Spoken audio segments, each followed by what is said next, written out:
പാലക്കാട് മുണ്ടൂരിൽ കാട്ടാനയുടെ ആക്രമണത്തിൽ യുവാവ് മരിച്ചു. കയറംകോട് സ്വദേശി അലനാണ് മരിച്ചത്. വിവരങ്ങളുമായി സച്ചിൻ വള്ളിക്കാട് കൂടി ചേരുന്നുണ്ട്. സച്ചിൻ, അതിദാരുണമായ സംഭവമാണ് ഉണ്ടായിരിക്കുന്നത്. തുടർച്ചയായി കാട്ടാന ആക്രമണമുള്ള ഒരു മേഖലയാണ് എന്ന് മനസ്സിലാക്കുന്നു. മാത്രമല്ല, നാളെ CPM-ന്റെ നേതൃത്വത്തിൽ ഹർത്താൽ നടത്താനും തീരുമാനമായിട്ടുണ്ട്. വിവരങ്ങൾ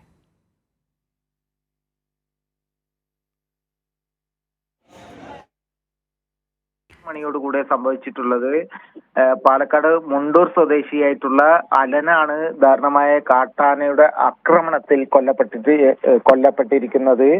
അതായത് വൈകിട്ട് അമ്മ വിജിയും മകൻ അലനും കൂടി വീട്ടിലേക്ക് തിരികെ പോകുന്നതിനിടയിലായിരുന്നു കാട്ടാനയുടെ ആക്രമണം നടന്നത്. അതായത് ഈ മേഖല വനമേഖലയോട് ചേർന്ന പ്രദേശമാണ് എന്നാണ് നാട്ടുകാർ പറഞ്ഞിട്ടുള്ളത്. അതിനാൽ തന്നെ കഴിഞ്ഞ 2 ദിവസങ്ങൾക്ക് മുൻപ് ഈ മേഖലയിൽ കാട്ടാനകൾ ഇറങ്ങിയിരുന്നു. എന്നാൽ അതിന് ഒരു കൃത്യമായ പരിഹാരം വനംവകുപ്പിന്റെയോ അല്ലെങ്കിൽ കേന്ദ്ര സർക്കാരിന്റെ നിയമത്തിന്റെ ഭാഗമായിട്ടോ ഉണ്ടായിട്ടില്ല എന്നാണ് CPIM-ന്റെ നേതാക്കൾ ആരോപിച്ചിട്ടുള്ളത്. ഇതിന്റെ ഭാഗമായിട്ട് CPM നാളെ ഉച്ചവരെ മുണ്ടൂർ പഞ്ചായത്തിൽ ഹർത്താൽ ആചരിക്കുവാനും ആഹ്വാനം ചെയ്തിട്ടുണ്ട്. നിലവിൽ അലന്റെ മൃതദേഹം പാലക്കാട് ജില്ലാ ആശുപത്രിയിൽ പോസ്റ്റ്മോർട്ടം നടപടികൾക്കായി മാറ്റിയിട്ടുണ്ട്.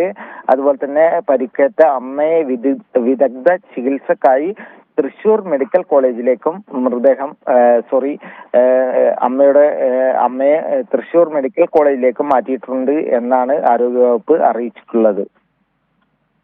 ശരി സച്ചിൻ, പാലക്കാട് മുണ്ടൂരിലാണ് കാട്ടാന ആക്രമണത്തിൽ യുവാവിന് ദാരുണാന്ത്യം സംഭവിച്ചിരിക്കുന്നത്.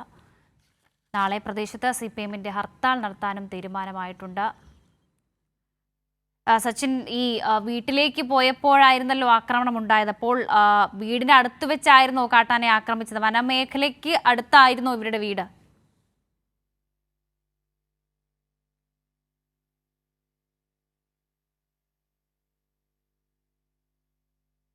പാലക്കാട് മുണ്ടൂരിലാണ് കാട്ടാന ആക്രമണത്തിൽ യുവാവിന് ദാരുണാന്ത്യം സംഭവിച്ചത്. കയറംകോട് സ്വദേശി അല്ലനാണ് മരിച്ചത്.